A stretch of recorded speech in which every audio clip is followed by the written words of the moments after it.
Anda mungkin pernah dengar orang bilang semua akan fintech pada akhirnya. Iya kan? Dan itu betul, karena setiap kali saya ketemu dengan teman-teman di perusahaan jasa keuangan di Indonesia, kata fintech itu selalu berulang. Dan banyak sekali yang bertanya pertanyaan yang sama. Kira-kira kita harus bikin fintech nggak ya? Nah, ternyata untuk jawab pertanyaan itu nggak mudah. Pertama-tama kita harus tahu definisi fintech itu apa. Dan kemudian kita tahu plus minus dalam membangun fintech. Dan apakah memang harus ngebangun? Kenapa nggak kita partnering aja dengan fintech yang ada? Kemudian apa regulasi yang nantinya kalau kita nggak kuasai dengan baik, malah justru akan jebak kita pada satu posisi yang itu nggak menguntungkan kita di masa akan datang. Banyak banget hal yang harus kita pelajari, kita pertimbangkan supaya bisa jawab satu pertanyaan tadi itu. Kita harus bikin fintech apa enggak ya? Kalau teman-teman pengen tahu jawaban tajam dari pertanyaan tadi, beserta dengan semua yang saya sebutkan tadi, regulasi, plus minusnya, dan sebagainya, yuk simak The Insider episode kali ini, karena kita akan langsung ngebahas ini bersama dengan Mas Budi Ganda Subrata. Beliau adalah Head of Regulatory and Public Affairs dari GoTo Financial. Yuk.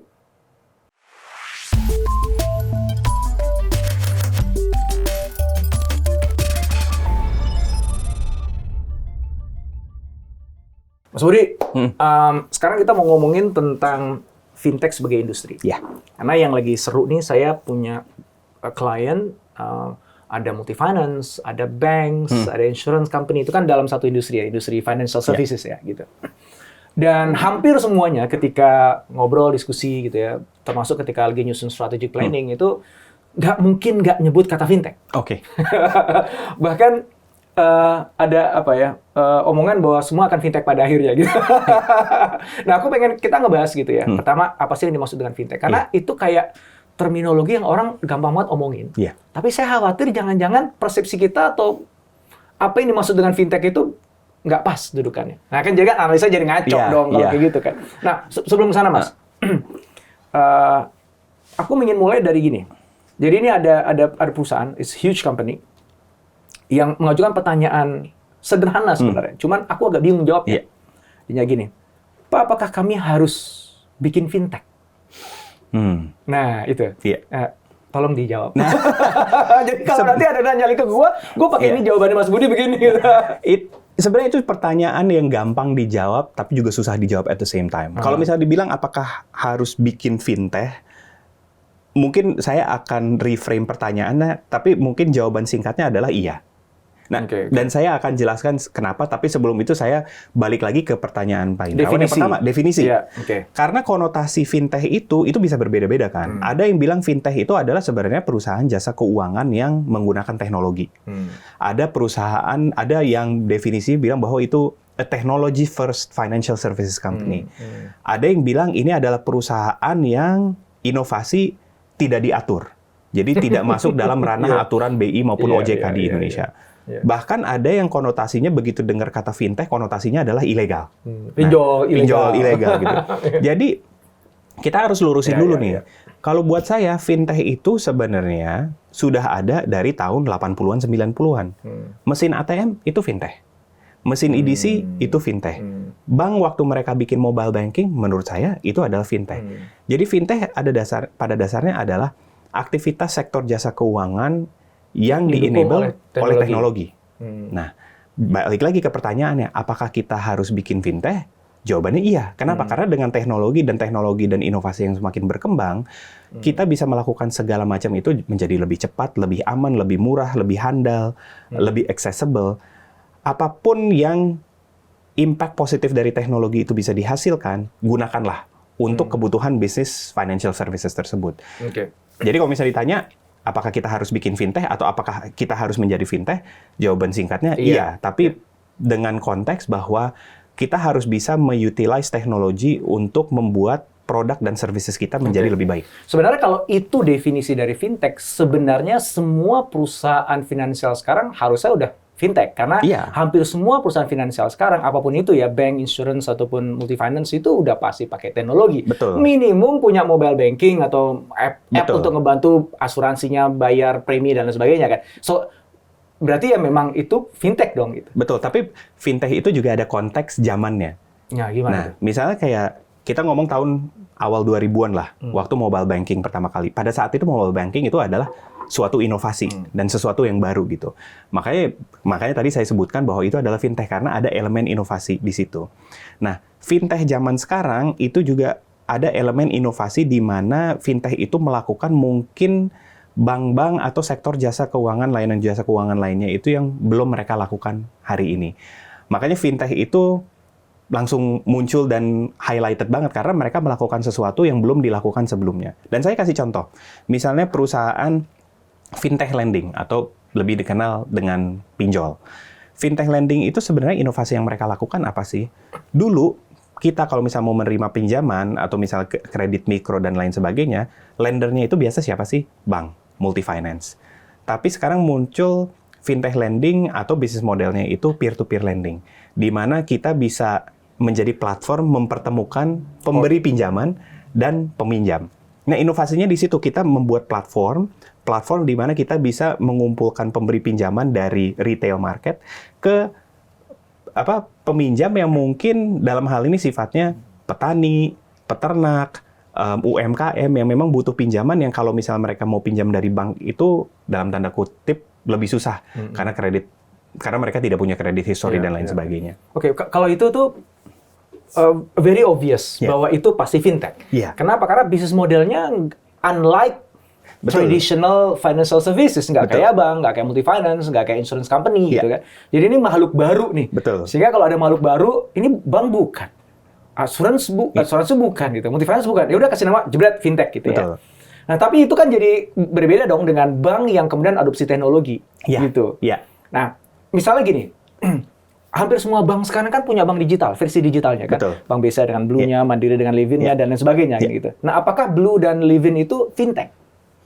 Kalau menurut saya ya mereka fintech juga karena mereka using technology to enable atau to offer banking services. Bank Jago itu fintech atau dia bank?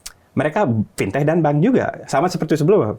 Blue ataupun Mandiri mereka fintech dan mereka bank. Karena mereka kalau Blue dengan Livin itu kan dia udah ada banknya, kemudian dia baru kemudian bikin versi digitalnya gitu. Kan? Kalau Bank Jago kan dari lahir udah digital kan gitu karena jadi digital born bank gitu ya kira-kira. Tapi aktivitas utamanya tetap aktivitas perbankan. Risk management-nya, liquidity management-nya, prinsip APU PPT, information security dan lain-lain. Fintech itu hanya hidup dalam dunia digital. Ini kita masih ngomongin definisi nih ya. Jadi kalau misalnya insurtech gitu misalnya, ya bedanya apa sama insurance company? Ya kalau insurtech nggak punya kantor, lo kamu jangan jadi cabang. Gitu. Maka ketika regulasi mengatakan bahwa insurtech harus punya cabang di setiap kota, aneh. Itu sama kayak regulasi pendidikan, membuat sekolah kampus digital tapi harus punya kelas fisik di setiap kota, itu kan ada nggak nyambung. Nah, jadi ini perdebatannya masih ngomongin definisi sampai sekarang ya, karena ini akan menentukan banyak hal nantinya. Jadi kan itu ada overlap atau agak garis semu yang memang mungkin tidak jelas batasannya di mana gitu. Karena tuh misalnya pertanyaan yang tadi, apakah fintech itu benar-benar purely di ranah digital? Tergantung konteks, iya juga, enggak juga gitu. Misalnya kayak tadi contoh insurtech, ya karena mereka menawarkan produknya itu di ranah digital, mungkin 100% digital. Tapi ada juga fintech-fintech yang misalnya, saya ngambil contoh aja misalnya agen laku pandai. Agen laku pandai itu mungkin bisnisnya adalah offline, di mana mereka enable cash in sama cash out untuk remitansi atau pembayaran, atau agen laku pandai untuk buka bank. Tapi bisa saja proses yang misalnya dulunya untuk buka bank harus lihat KTP, lihat muka, kemudian ada prosesnya yang highly manual, nggak automated, fintech bisa membantu untuk membuat proses itu jauh lebih seamless. Termasuk misalnya cek, yang misalnya kalau misalnya mau cek identitasnya, sekarang bisa connect ke Dukcapil, ada facial recognition untuk make sure identitasnya itu ada. Fintech juga ada untuk mengukur risk score orang ini seperti apa dari sisi resiko APU PPT-nya. Jadi bisnis modelnya itu bisa saja masih dalam tanda kutip offline, tidak ranah digital, tapi fintech itu juga membantu prosesnya itu dalam tanda kutip didigitalkan. Jadi memang semu nih garisnya. Ada beberapa bisnis model yang memang purely digital, tapi ada beberapa fintech yang memang sifatnya enabler untuk bisnis model yang memang sifatnya masih setengah-setengah nih, setengah online, setengah offline. Soalnya kan kebijakan OJK sendiri terhadap fintech itu kan agak berbeda ya dibandingkan dengan bank gitu misalnya. Kan dia ada batasan-batasannya sendiri gitu kan ya. Yang mengindikasikan bahwa fintech is fintech. Iya. bank is bank. Jadi justru malah ada very clear distinction. Nah, Kalau enggak, nanti kan kebijakannya jadi rancu nih gitu. kalau di OJK justru kita melihat, dan nggak hanya OJK, tapi OJK dan BI, ada beberapa distinction, tapi mereka berpegang teguh ke aktivitasnya. Jadi misalnya contohnya, peer-to-peer lending. Peer-to-peer lending itu aktivitasnya di mata OJK adalah, kamu adalah aktivitas pembiayaan. Pembiayaan. Dan mereka sebutnya adalah bukan fintech, tapi layanan pembiayaan bersama berbasis teknologi informasi. Jadi, kalau kita lihat aturannya, itu yang diomongin prinsip governance, risk, compliance itu masih sama dengan perusahaan institusi keuangan non-bank lainnya. Cuma di-enable dengan teknologi. Di-enable dengan teknologi. Dan POJK juga sekarang ada POJK, Manajemen Risiko Teknologi Informasi, POJK MRTI. Jadi, kita lihat regulasi ini nih sudah mulai shifting untuk bisa mengakomodate bisnis model baru. POJK untuk APU PPT di mana yang mengatur proses onboarding user gitu. Kalau dulu mungkin prinsipnya adalah, harus ada tatap muka. Tapi sekarang dibilang tatap muka atau dengan menggunakan teknologi yang mampu memitigasi resiko. Oke, kalau dari kacamata OJK atau BI sendiri, apakah yang tadi disebutkan itu distempeli, kamu fintech gitu? Apa enggak? Enggak. Tidak ada stempel fintech atau bank? Tergantung. Kalau misalnya mereka ngelihat aktivitasnya itu sudah jelas bahwa, kamu masuk ke ranah pembayaran nih. Berarti, ya, mereka kalau di BI mereka kacamatanya adalah kamu bank atau non bank. Ya. Itu. Ya. Nah, kemudian mereka ada misalnya uang elektronik, kamu chip based yang sifatnya kartu atau kamu server based yang sifatnya itu dalam tanda kutip digital. Di OJK pun juga sama. Kalau yang sudah diatur misalnya mereka masuk ke aktivitas perbankan, asuransi dan lain sebagainya. Tapi mungkin ada aturan-aturan lain atau turunan yang mengcover hal-hal yang mungkin tidak di-cover dari definisi konvensional. Misalnya ada POJK untuk inovasi keuangan digital. Nah, kalau belum diatur, kamu statusnya tidak berizin, tapi mungkin terdaftar atau tercatat. Ada sandbox-nya, atau untuk ruangan dalam tanda kutip bermainnya juga.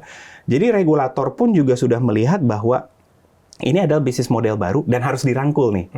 Nah, itu juga salah satu cara mereka untuk make sure bahwa praktek-praktek ilegal itu tuh tetap terjaga atau tidak terjadi gitu dengan adanya bahwa paling nggak saya tahu kamu siapa, saya tahu aktivitas kamu apa, saya kasih kamu ruang untuk berinovasi. Saya ingin balik ke pertanyaan awal tadi ya, karena itu the nugget of this episode itu sebenarnya dari situ ya. Jadi apakah saya harus bikin fintech? Gitu ya. Itu kan pertanyaan gede banget gitu ya. Jawabannya panjang banget juga. So balik lagi definisi fintechnya. Gitu. Kalau misalnya definisinya adalah semua aktivitas bisnis keuangan kamu yang di-enable oleh teknologi, itu jelas kayak mutlak lah zaman sekarang. Nah, maka kalau dari definisinya saya belum menyebut itu sebagai fintech. Saya menyebut itu sebagai transformasi digital di bisnis keuangan atau di industri keuangan. So, itu kayak everybody has to do it ya zaman sekarang. Nah, sekarang asumsinya nih mereka udah melakukan itu. Mereka udah berupaya untuk enabling all the business processes-nya dia dengan layanannya dia dengan teknologi. Jadi transformasi digitalnya udah dijalanin nih. Nah, ketika perusahaan itu mengatakan, kami udah nih Mas Indra, transformasi digital di semua aspek kita. Ya. Sekarang bahkan untuk buka akun nggak perlu lagi datang ke cabang, bla bla bla dan sebagainya. Ya. Masihkah kami perlu bikin fintech? Nah, ketika pertanyaan itu muncul, berarti kan mengindikasikan yang udah dilakukan itu bukan fintech. Nah, saya menduga yang dimaksudkan itu sama seperti perusahaan asuransi yang kemudian buat insurtech. Dia sebagai entity bisnis yang baru. Nah, gitu. Nah, ketika mereka nanyanya gitu gimana, Mas? Apakah kami tetap perlu buat fintech? Untuk menyasar, misalnya begini, BCA buat Blue, atau Mandiri buat Livin, gitu kan. Kan konon katanya itu karena ingin menyasar pangsa pasar yang milenial lah, Gen Z lah, yang udah malas ke bank, jenis transaksinya juga berbeda, fitur-fitur yang dibutuhkan berbeda dibandingkan mungkin yang senior-seniornya gitu. Dia capturing new market, maka bikin fintech yang itu walaupun masih nyantol, masih pakai di backbone-nya mungkin sama, tapi ini kayaknya udah perasa beda banget gitu. Nah, apakah kalau fintech itu didefinisikan seperti itu, maka jawabannya apa? Apakah kami tetap harus buat fintech? Nah, mungkin pertanyaannya saya balik gitu, karena pertanyaannya adalah kenapa pertanyaan itu muncul in the first place? Kenapa kita pengen bikin fintech? Jadi, kalau saya mungkin pertanyaannya adalah apakah saya harus bikin fintech, dalam tanda kutip melakukan semuanya sendiri, atau saya partneran aja sama fintech? Nice. Karena misalnya itu juga pertanyaan pertama perusahaan fintech juga nih. Perusahaan fintech adalah apakah saya harus bikin bank atau apakah saya harus partneran dari bank? Karena kan sekarang biasanya orang mikir, wah fintech nih bahaya karena mereka bisnis model baru yang ada mereka nanti ujung-ujungnya jadi bank yang ujung-ujungnya adalah makan bisnis bank yang sudah ada gitu. Pertanyaan yang sama juga ada di perusahaan fintech. Ini kita ke depannya kayak gimana? Tapi karena nggak mudah juga bikin bank. Karena nggak mudah juga untuk bikin bank. Dan misalnya contohnya, saya ngambil contoh sendiri aja, misalnya di GoPay gitu ya. GoPay selalu ditanya, oh kalian ujung-ujungnya bakal bikin bank ya? Kita jawab dari awal, sekarang, dulu, sekarang, dan akan datang, jawabannya akan tetap sama. Kita tidak akan bikin bank, tapi kita akan partneran sama bank. Kenapa? And ini balik lagi to the why question. Kenapa sih pengen bikin fintech atau partner sama fintech? Karena nomor satu, kita bukan bank, kita tidak punya expertise jadi bank, kita tidak mau menjadi bank. Oleh karena itu, kita partneran sama bank. Karena kita menyadari there are some things yang kita kuat, yang bisa kita lakukan, but there are many things yang tidak bisa kita lakukan. Dan itu caranya adalah dengan bermitra dengan partner yang memang bread and butter-nya dan expertise-nya ada di situ. Jadi sekarang kalau misalnya ada perusahaan, misalnya asuransi atau perusahaan jasa keuangan yang dalam tanda kutip konvensional, apakah kita harus bikin fintech? Pertanyaannya adalah, kenapa? Kalian pengen lakukan apa sih gitu? Karena jalurnya bisa ada dua, either melakukan sendiri, atau partneran. Misalnya contohnya, saya perusahaan asuransi pengen bikin insurtech gitu. Tapi there's an underlying question kenapa dia pengen bikin insurtech. Karena saya pengen menyasar segmen masyarakat yang berbeda. Saya pengen bikin produk asuransi yang preminya tuh lebih kecil dan bisa ditawarkan melalui retail lewat digital gitu. Bisa saja dia melakukan sendiri. Tapi kalau misalnya dia ada insurance broker atau insurtech yang sudah digitally native, ya kenapa nggak partneran dengan dia saja gitu. Dan itu kan dengan kemitraan ini jadinya win-win juga buat semuanya kan. Si insurtechnya dia partneran sama perusahaan besar yang bisa jadi menawarkan produknya. Si perusahaan asuransi ini perpanjangan tangannya juga semakin luas gitu. Jadi balik lagi, kenapa sih orang suka pada nanya, saya harus bikin fintech nggak nih? Sebenarnya pertanyaannya adalah satu, kalian mau ngapain dulu? Itu pertanyaan. Jadi kita tanya balik sama nomor dua, kalian mau bikin sendiri atau kalian mau partneran? Karena itu juga pertanyaan yang ada di perusahaan fintech juga. So itu pilihan strateginya aja gitu ya. Apa sih yang menjadi variabel yang harus dipertimbangkan ketika mau buat keputusan? Apakah buat fintech sendiri atau mau partnering dengan fintech yang sudah ada? Banyak Bagi sih. sebuah bank atau sebuah insurance company, berarti insurtech ya? Satu, time to market jelas. Kapan kita mau dalam tanda kutip expand the market, menawarkan produk ini atau apapun strategi itu. Kalau buru-buru, partner aja. Kalau buru-buru dan tidak ada resources, uang, expertise, SDM, partneran. Ada juga komersil kan, kalau misalnya kayak partneran dan ternyata komersil juga win-win buat semuanya, duit gitu. Tapi kalau misalnya kebutuhan strateginya, ada jangka panjang, strateginya memang kita mau melakukan sendiri, we have the financial resources, SDM, expertise bisa kita bangun over time, mungkin pilihannya adalah melakukan sendiri. Jadi, ya beberapa faktor ini juga yang akan menjadi penentu apakah nanti mau bikin dalam tanda kutip fintech sendiri atau partneran dengan fintech dengan tujuan untuk memperluas pangsa pasar, untuk ningkatin revenue, untuk nambahin produk dan services dari perusahaan itu juga. Itu keren. Very simple jawabannya, tapi memang itu kayaknya memang intinya ada di situ ya. Pertanyaan kedua yang sering muncul dari teman-teman di jasa keuangan ya, bisnis jasa keuangan, kaitan sama fintech adalah gini, ada duitnya nggak sih? Karena itu pertanyaan bodoh gitu ya, tapi itu ada dasarnya. Kenapa? Karena banyak reports dan juga non-official reports yang mengungkap bahwa fintech itu belum making money. They are still burning money gitu. Sementara kalau perusahaan-perusahaan gede itu kan udah biasa menikmati profitability dong. Terus tiba-tiba, gue masuk fintech, ada duitnya nggak? BOD-nya pertama kali nanyanya gini, kamu ngajukan proposal fintech, ada cuannya nggak? Kan gitu. Itu jawabannya gimana? Jawabannya kalau misalnya dibilang ada duitnya, jawabannya ada gitu. Karena, tapi ntar duitnya. Tapi biasanya kadang-kadang mungkin ntar. Karena bisnis itu kan takes time to develop, supaya kita juga bisa menikmati hasil dari revenue dan lain sebagainya kan. Pasti beberapa tahun pertama itu investasi untuk membangun produk, untuk memperluas pasar. Kadang-kadang juga karena ini mungkin produk atau layanan baru yang kita kenalkan ke masyarakat, harus ada dalam tanda kutip pemanisnya dulu dalam bentuk marketing campaign dan sebagainya. Karena ujung-ujung itu duitnya apa sih? Bottom line kan ya, top line seperti apa, bottom line-nya seperti apa ya. Intinya increase the revenue while maintaining the cost at the same time. Mungkin saat ini kebanyakan perusahaan fintech itu karena memang masih tahapnya nascent awal-awal, cost-nya itu masih lebih gede dari revenue. Tapi most of them udah punya clear strategi bahwa oke, proyeksinya dalam beberapa tahun ke depan itu kita akan memperluas pasar. Disburse, misalnya kalau dari sisi fintech lending aja, loan akan kita disburse dan kita proyeksinya akan naik sambil dengan mitigasi risiko untuk maintain non-performing loans-nya itu juga dalam batas yang wajar gitu. Bahkan tidak perlu di write off sekalipun gitu, karena collection-nya juga udah cukup oke. Jadi ini juga bagian dari strategi mereka untuk make sure bahwa revenue stream-nya itu terus bertumbuh sambil jaga cost-nya juga at the same time terjaga. In theory gampang, tapi memang pada prakteknya susah karena kan ada dinamika makroekonomi, masyarakat juga mungkin nggak adopt produknya, produknya bukan right market fit misalnya, isu fraud. Ya ini juga makanya harus juga agile dan mempersesuaikan juga nanti strateginya mau seperti apa. Jadi intinya kalau dalam konteks industri fintech sendiri memang belum profit, tetapi road to profitability-nya masing-masing brand atau masing-masing perusahaan itu sudah punya sendiri roadnya gitu ya. Dan itu tergantung dari appetite-nya dia, appetite risikonya dia, ambisinya dia, dan lain sebagainya. Betul. Gitu ya. Dan appetite shareholder juga, investor. Misalnya ada beberapa shareholder bilang, oke nggak apa-apa, saya akan tunggu 5 tahun. Gitu. Tapi ya harus dimonitor juga closely gitu. Dan accountability, prinsip governance, risk compliance to ensure bahwa kita mencapai ke sana, ya itu juga harus dikawal dengan ketat. Nah, kalau appetite investors terhadap fintech di Indonesia itu masih tinggi nggak sekarang? Kalau saya lihat masih tinggi. Di tengah winter ini ya? Masih tinggi, tapi memang nggak hanya di Indonesia ya, tapi kita lihat investor itu sekarang semua melihat dengan adanya lack of governance process, khususnya misalnya dengan isu yang terjadi di Amerika, misalnya dengan FTX, atau misalnya dengan kasus-kasus yang lain. Mereka lebih prudent lah, lebih hati-hati sekarang. Jadi lebih hati-hati. Jadi sekarang investor itu appetite-nya tetap ada, tapi balik lagi, prinsip governance, risk, dan compliance-nya itu di double down.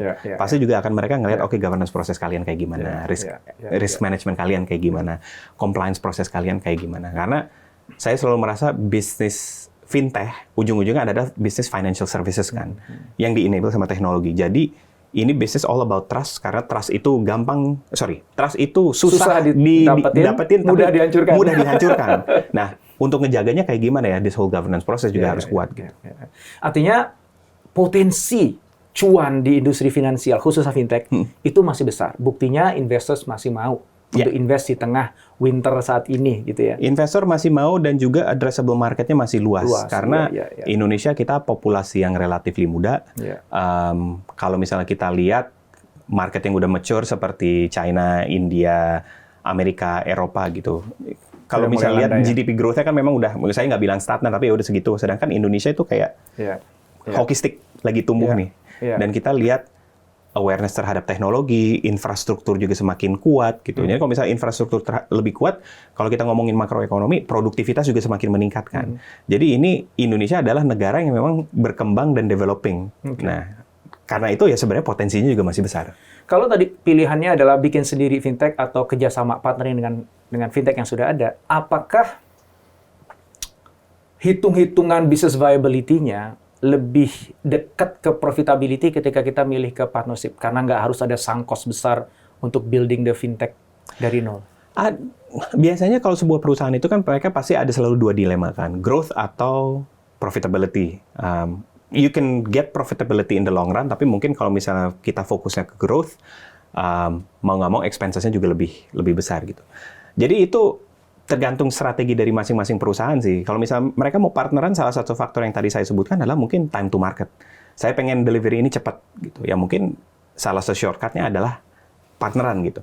Tapi kalau misalnya mau develop sendiri karena part of a larger ecosystem, atau misalnya kayak strateginya adalah ingin ngejalanin semuanya sendirinya, ya mungkin itu adalah salah satu strategi untuk melakukannya. Apakah gini, misalnya disimplify ya, kalau misalnya kamu pengen cepat muter duitnya sehingga kamu bisa segera ngelihat profitability, mungkin nggak banyak ya, tapi lebih cepat dapatnya. Dan over the long run juga nggak banyak juga, tapi ada duitnya gitu kan. Jadi dia mementingkan putarannya dibandingkan investasi untuk margin besar di masa yang akan datang. Berarti partnering aja. Enggak juga. Balik lagi, tergantung kapabilitas. Faktornya kan juga ada faktor SDM misalnya, juga. Katakanlah gini, dia nih nggak mau keluar duit banyak. dia harus keluar resources, bangun orang, bangun sistem dan sebagainya ya, buat jaringan itu kan melelahkan, lama dan uangnya nggak sedikit. Nggak, gue nggak mau kata BOD-nya. Gue mau yang cepet aja deh. Karena gue punya produk, punya layanan yang gue pengen masukin ke market yang selama ini kita belum garap, dan market itu udah dipegang oleh si fintech ini nih. Jadi gue titipin aja barang gue ke lu jualin ke sana, kita bagi-bagi hasil. Kan gitu kan? Nah, dengan begitu, apakah nggak kemudian nih secara logika aja ya, lebih aman dari sisi viability, karena dia nggak harus invest gede di depan. Cuman memang akhirnya kan harus bagi-bagi sama orang lain, marginnya lebih tipis gitu. Gitu. Nah, artinya bener nggak kalau didudukan, kalau misalnya gue nggak mau pusing, gue nggak mau keluar duit banyak, tapi gue pengen masuk ke market yang baru, dan gue rela untuk berbagi dengan orang lain, dan the best decisions adalah partnership. Dan kalau misalnya semuanya udah di-consider, everything is on the table, dan semua udah di-consider, then do it. Itu keputusannya. Tapi kalau misalnya mau melakukan sendiri ya, ada investasi di depan, tapi mungkin return-nya bisa lebih gede. Who knows? Who knows? Nggak ada jaminan sih, tapi kan peluangnya itu lebih gede. Dan kalau kita partnership kan kekunci dengan dia gitu. Kita ada dependency dengan dia gitu ya. Wuhu. Menarik banget ya. Ngomongin tentang hambatan untuk fintech. Jadi ini bagi teman-teman yang memang pengen bangun fintech atau partnerin dengan fintech, kan harus tahu dulu nih hutannya itu kayak gimana gitu, macannya di mana, jurangnya di mana, apa sih Mas yang perlu diwaspadai oleh teman-teman? Tadi sih sebenarnya saya sebutin, bisnis fintech itu adalah bisnis mengenai trust. Karena balik lagi itu sektor jasa keuangan. Jadi tentunya salah satu, saya nggak sebut hambatan ya, tapi tantangan utama adalah bagaimana kita juga bisa membuat produk yang masyarakat ujung-ujungnya percaya gitu. Karena sekalinya itu kena isu, that's it. Jadi itu satu. Kedua, industri financial services ini juga industri yang barrier to entry-nya cukup tinggi. Karena heavily regulated.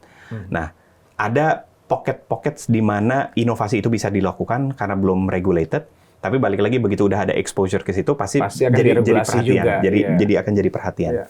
Jadi, salah satu tantangan utama juga product market fit.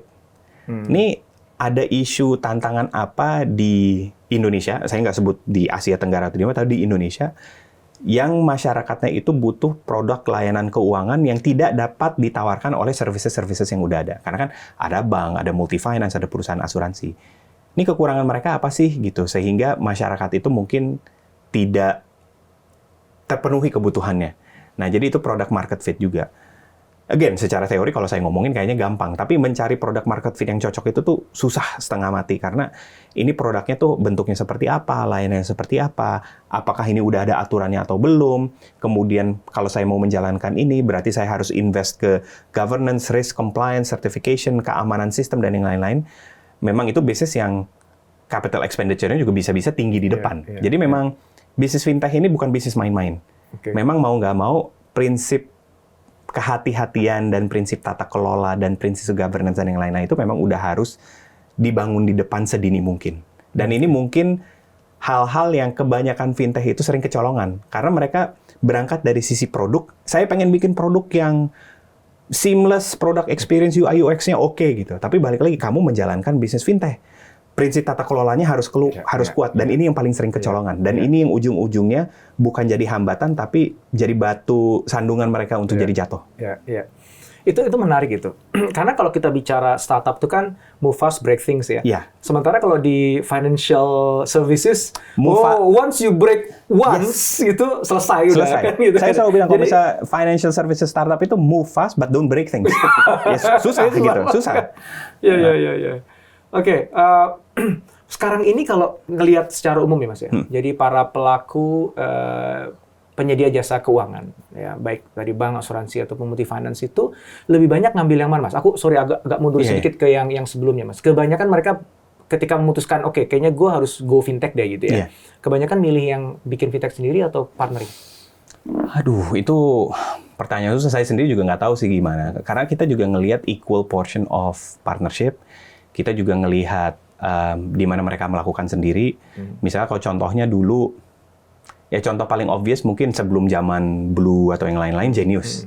Ya itu salah satu salah satu contoh di mana Bank BTPN pada saat itu memutuskan, oke saya lakukan sendiri. Mereka ada 2 produk waktu itu, BTPN Wow dan Genius kan.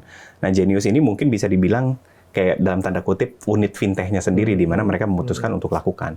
Tapi kalau misalnya lebih pilih mana, nah itu saya nggak bisa jawab itu karena balik lagi itu keputusan bisnis masing-masing. Kebanyakan I think equally partneran sama bikin sendiri sih. Oh, gitu ya, saya lihat sama ya. sama. Okay.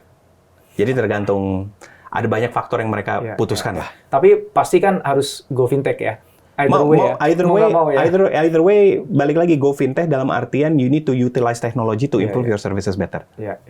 Dan to expand your market. To expand your market. Karena kan market itu makin lama makin berdarah-darah, makin merah, makin banyak pemainnya gitu. So, kalau dia cuma stay di satu market, sementara dia nggak punya keunggulan yang itu menjadi unfair advantage-nya dia, ya lu selesai kan gitu kan. So either kamu expand market kamu atau kamu perkuat unfair advantage-nya itu kan gitu. Betul. You stay competitive. Iya. Last question Mas, kaitan sama teknologi sekarang. Ya kan kalau fintech kan ada kata teknologinya gitu ya. Sejauh mana sih fintech yang ada sekarang di Indonesia itu udah menggunakan teknologi terkini seperti blockchain, AI dan lain sebagainya? Saya rasa kalau misalnya 2 teknologi yang tadi disebut itu masih nascent, awal banget. AI itu kan juga terus berkembang kan. Kalau misalnya agak sedikit menyimpang gitu, AI, saya waktu itu pernah dikasih itu ChatGPT AI versi 3 waktu itu dipakai untuk menjawab esai exam ekonomi. Nilainya waktu itu C+. Begitu dia naik ke ChatGPT versi 4, nilainya itu jadi A+. Berarti mesin ini belajar terus dong, algoritmanya juga lebih baik. Jadi sama halnya dengan AI yang mungkin digunakan di layanan jasa keuangan, misalnya contohnya untuk financial planning aja misalnya. Selama ini mungkin kita pakai, tapi lama-lama dia juga mungkin bisa memberikan rekomendasi, mungkin plan-nya itu seperti ini, you need to save this, there, that. Itu masih dalam tahap awal. Dan sebenarnya the sky is the limit, ceilingnya itu masih tinggi. Jadi sekarang itu perusahaan fintech belum mengadopsi AI di dalam produk-produknya? Mungkin sudah ada. Cuma mungkin memang masih scratching the surface aja. AI itu kan ada AI yang sifatnya sederhana, misalnya kayak, misalnya, saya nggak ngomongin fintech ya, tapi contohnya kalau di Gojek atau di GoFood aja, Budi suka beli ayam goreng, berarti recommendation engine-nya, which is itu in essence AI, dia nawarin, kamu suka ayam goreng, berarti kamu beli ayam goreng. Yang saya maksud adalah AI yang beyond itu, karena itu kan recommendation itu udah sama. Jadi yang generative AI. Itu saya rasa mungkin belum ya. Nggak tahu, mungkin udah ada di luar sana, tapi saya belum tau. Blockchain saya tahu udah ada beberapa. Blockchain. Fintech kita udah pakai blockchain. Fintech udah ada beberapa pakai blockchain, misalnya untuk pencatatan atau misalnya untuk distributed ledger-nya. Tapi apakah ini sudah menjadi produk yang mass market? Mungkin belum. Saya nggak tahu. Mungkin di luar sana udah banyak. Mungkin nanti di YouTube ntar ada banyak yang komen juga. Mungkin belum, nggak, saya udah pakai gitu ya. Mungkin kita juga nggak tahu. Mungkin di luar cuma kan banyak. degree-nya kan beda-beda ya. Itu debatable lah ya. Betul. Dibilang pakai nggak pakai itu kan debatable ya. Betul.